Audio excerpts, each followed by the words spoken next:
Hello everyone, this is Defense Politics Asia, and this is the summary for the day of the 469 for the 7th of June. And let's start off with some crazy statement coming from the Ukrainian Defense Ministry.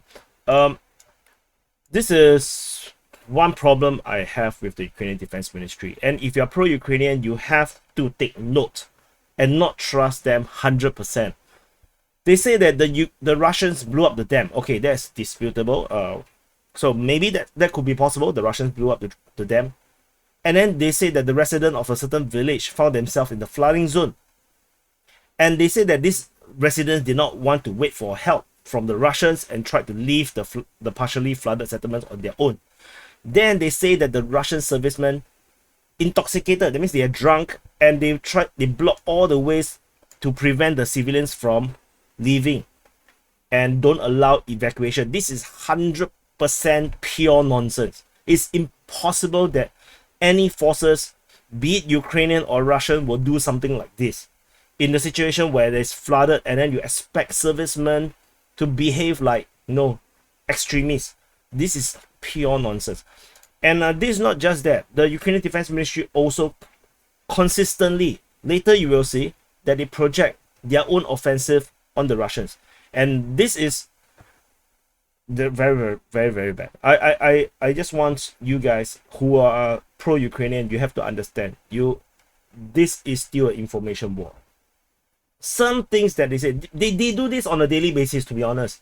Just that this one particularly just makes so much no sense. It's so nonsensical. I have to highlight this. The Ukrainian Defense Ministry put this daily on their military summary, military SITREP. How is this in any form a part of a military thing? They add all these things on a daily basis. So if you're going to believe all this, you'll find yourself hating the Russians for entirely made up reasons. So don't just trust anyone, including me, 100%. No, always question the logic behind the things that they are saying. So there is nothing much happening over at the Kherson front. The flooding has been really bad. The entire of the Kherson city has been partially flooded. It looks like the level of the water might still change. So I decided not to map in the new river. Because I don't want to waste effort. I want to see how this goes. But basically, the river has become really huge. And this is added upon that, according to information, then this information has been repeated pretty multiple times from different sources, that all the floodgates at the Dnipro hydroelectric power station in Zaporizhzhia city, this particular dam, all the floodgates are open. Entirely open. There are video footages of this being going viral on the pro-Russian side of the information war, and the Ryba, the pro-Russian source, says that if this continues, the entire Kherson region is likely, around the river is likely to become a swamp, and not just that. So there is also certain information that I missed out yesterday. Because of the burst of the dam over at the Kakhovka Dam. The water levels within this area here, this part between the Zaporizhzhia Dam and the Kakhovka Dam, the water level have actually dropped, and this actually caused a severe dying of fishes along this. You can see that this area here, this is actually more shallow. So there are photos and videos of fishes stranded on the shores, and they are all dying. This could also suggest that there's a possibility where the crossings might be easier. Maybe it's not, but maybe they would, for the Ukrainians to actually make some kind of amphibious crossing over to the other side of the river. Could be, maybe not. I'm just saying. But it might actually affect the river over here. The river along Kamyanske, we can see that there's actually a river over Kamyanske. This river is likely to, in my opinion, go dry. I haven't checked the satellite imaging just yet, but if the water level is going to drop, and given that there is some damping already, this water level might drop and allows the Ukrainians to actually launch attack without being affected by the river. So there there is certain things about this releasing of the water that makes no sense. So it could be related to a possibility that the Ukrainians actually blow up the dam. Maybe they did, maybe they didn't, but then I'll find it hard to explain. Maybe why the floodgates are open, or maybe it's because there's too much water on the further up in the north, in the upper streams. Maybe too much rain. I don't know. So I didn't go and look into the weather situation, but yeah, ultimately I'm talking about the misinformation. This is pure nonsense. They're trying to demonize the Russians to make you hate an entire race of people. So don't buy into this kind of nonsense. Any country you go, you'll find that most of the people are just normal people. Everyone is operating on their own self-interest, national interest, sovereignty, and then whatever the Russians do, they believe they are right. Whatever the Ukrainians are doing now, they believe they are right. Both sides is right and wrong at the same time. Don't buy into demonizing of any sides, be it the Ukrainian side or the Russian side, or you will find yourself becoming a monster. Okay, moving into the Zaporizhzhia Front. At the Zaporizhzhia Front, first there's a MiG-29 shot down over Lubisky. This is reported by the Russian Defense Ministry, and the Ukrainians launched their offensive over on the western part of the Zaporizhzhia line. So at the Zaporizhzhia Front on the western side, there is further information on top of what I have reported yesterday about the offensive into Lubkove.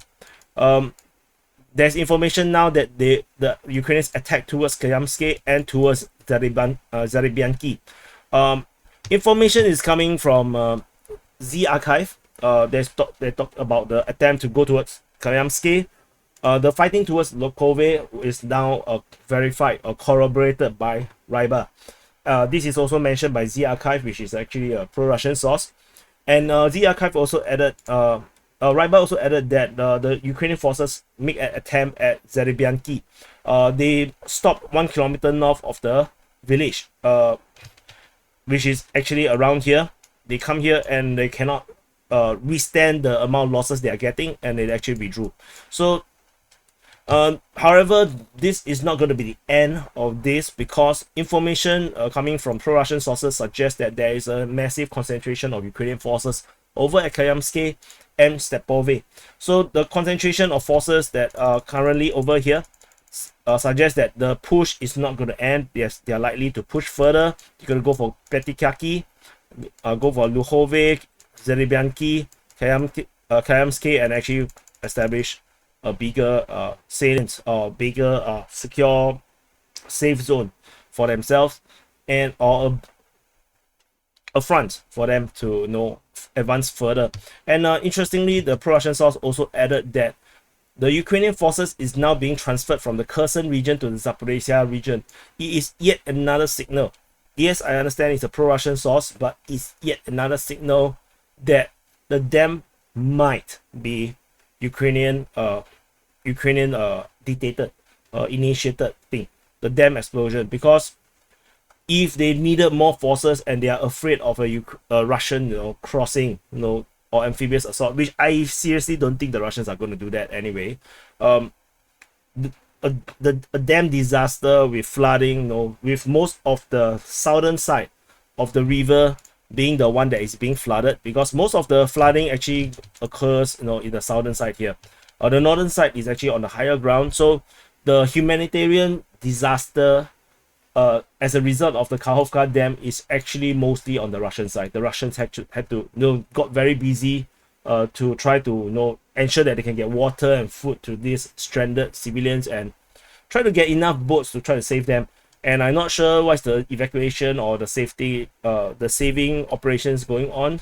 I haven't seen a lot of it. I only see a drone sending water to stranded civilians, and I still question why the hell are they still civilians in the front line. So that is Russia's problem now. Russia's problem, and the Ukrainians have this opportunity to bring forces over from the Kherson region to the Zaporizhzhia Front. And on top of this fighting in this direction, there is also operations in the Orikhiv sector. So this is the Kamyanske sector, this is the Orikhiv sector, and over at the Orikhiv sector, fighting is being reported towards Nesteryanka, Robotine, and south of Manotomashka. And information is coming from Ryba. They say that the 65th Mechanized Brigade of the Armed Forces of Ukraine tried to break through in the direction of Verbovo, Robotino, and Nesteryanka. Verbovo is actually here, Verbove. So they are fighting in this direction. Then another one is towards Robotine and Nesteryanka. So the operations doesn't seem to be very successful just yet, because many of the forces actually hit the minefield. And then so we will continue to monitor, I believe, because given what we have monitored over the past month or two, we know there is a lot of Ukrainian forces over at the Zaporizhzhia Front. I believe we are going to see a continuation of this operation over at this front line. Fighting is also reported towards Mezerich from Huyaipole. This is reported by Z Archive. This is not reported. Z Archive is actually a secondary source. I haven't exactly put them into a primary source. The Ryba is a primary source, but Ryba did not mention about this.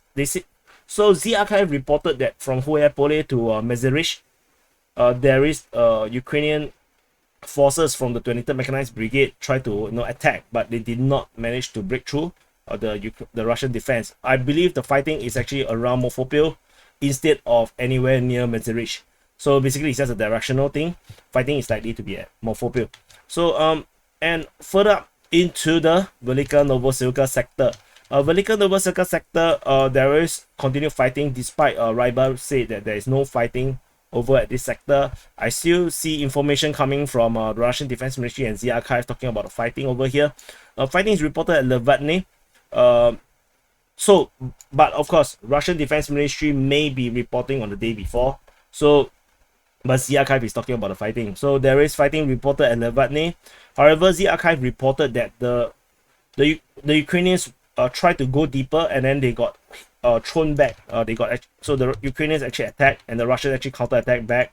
The Ukrainians have to redraw back to the front line. So the Russians are counter-attacking over at this area as well. Fighting is still continuing to be reported towards Novosilka. Information is coming from Z Archive. And over at the west of Storozhevi, there is a Ukrainian push south 2 kilometers away from the village of Storozhevi. And information is coming from Z Archive. They mentioned that the 31st Mechanized Brigade managed to push and reach a high ground 2 kilometers west of Storozhevi. And this the high ground actually over at this sector, if you cannot see, it's not very obvious here. There is actually a high ground over here. So the entire area here is like a plateau. This way down is actually like a very gradual valley towards the river. So this line here is actually the high ground.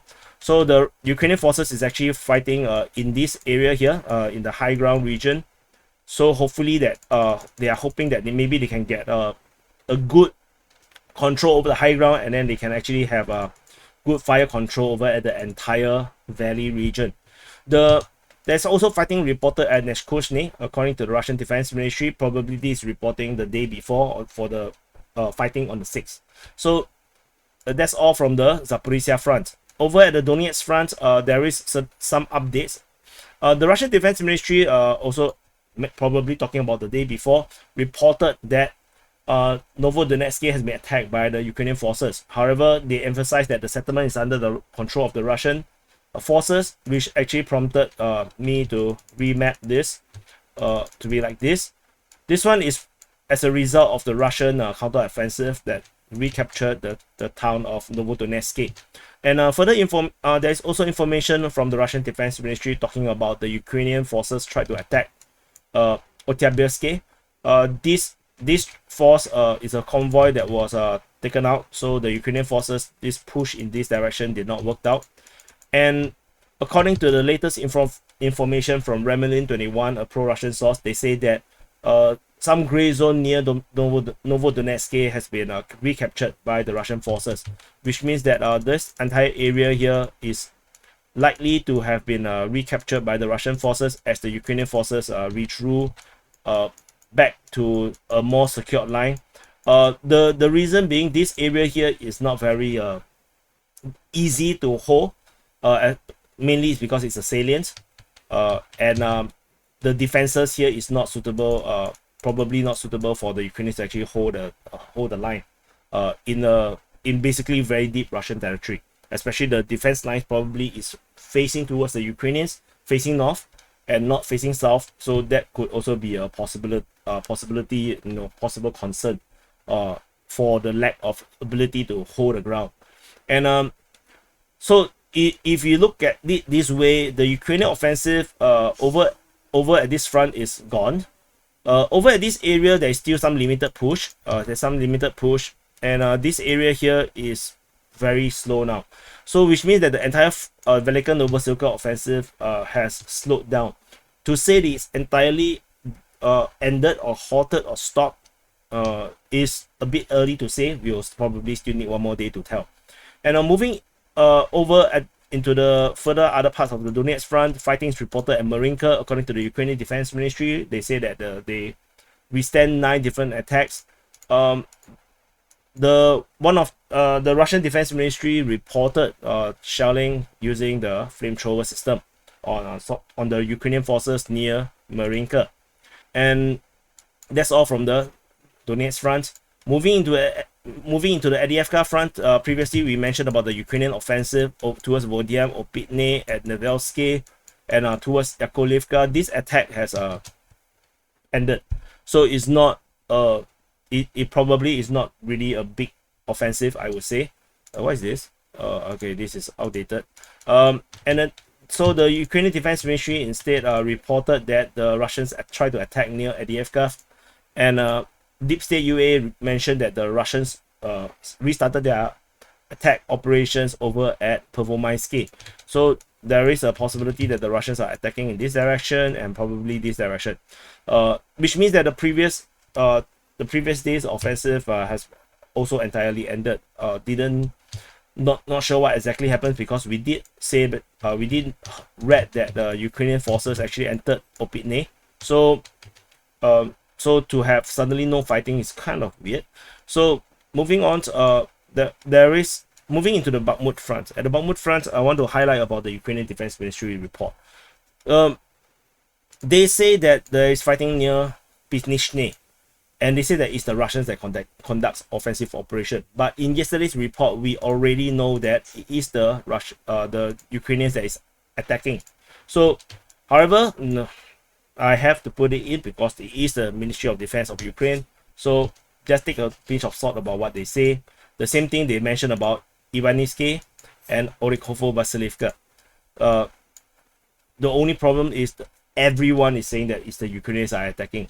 Only the Ukrainian Defense Ministry say that it's the Russians. So yeah, there is fighting reported towards Andriivka, according to the Russian Defense Ministry, as well as towards Klishevka. So this is actually acknowledgement of the reports that we received about the Ukrainians trying to attack in this direction. There is also the Russian Defense Ministry even acknowledged the fighting over at the western part of Bakhmut, which they promptly call Otyomov, so within their reports. So this is also acknowledged by the Russian Defense Ministry. There is fighting reported near Yakhitne, according to the Russian Defense Ministry. They did not mention Bakhivka, they said Yakhitne, and they also mentioned the fighting near Dubovo Vasilivka. However, the Ukrainian Defense Ministry, say that it's the Russians that's fighting there. And Deep State UA mentioned that the fighting is actually near Orikhiv Vasilivka. So that means the fighting over in the Bakhmut Front is still ongoing, but it doesn't feel as heavy as it was the day before. So there's some push, at least in this area here, because this is the only one that is newer in terms of the reporting. Otherwise, the Russian Defense Ministry's report might actually be referring to the day before, so it's not as updated. We will continue to monitor and see how this goes on in terms of the Bakhmut Front. And moving into the Siversk Front, the Ukrainian Defense Ministry again projected their own offensive at Rozdolivka. They say that it's the Russians that are attacking at Vasily. Vasily is here. So yesterday, we reported that the Ukrainians are attacking towards the south of Rozdolivka, towards Soledar. However, they instead decided to say that it is the Russians that are attacking at Vasily. So no, the trust issue is it's really there. There's a Ukrainian Sukhoi 27 shot down over Nikiforivka, which is just off Zelenianske. And is there anything else? I mentioned about this already. So okay, moving on to the Kreminna Front. At the Kreminna Front, there is some fighting reported within the Serebrenske forestry, according to the Russian Defense Ministry. Shelling is reported at Kuzmine and Dibrova, as well as at Yampolivka. There is some fighting, but this reported by Remlin 21. However, this is actually referring to a video footage of the fighting over at Shevchenko-Popivka. So this might not actually happen over the past 24 hours. So just take this one with a pinch of salt. And there is shelling be reported near Ploschanka, similarly by the Russian Defense Ministry, and also near Kamyanske. So that's all from the Kreminna Front. Moving into the Svatove Front, we have shelling reported at Stemakivka, as usual, and there is recon operations reported near Novosilka, with the Ukrainians probing this area again, as basically it's like drinking water. It always happens.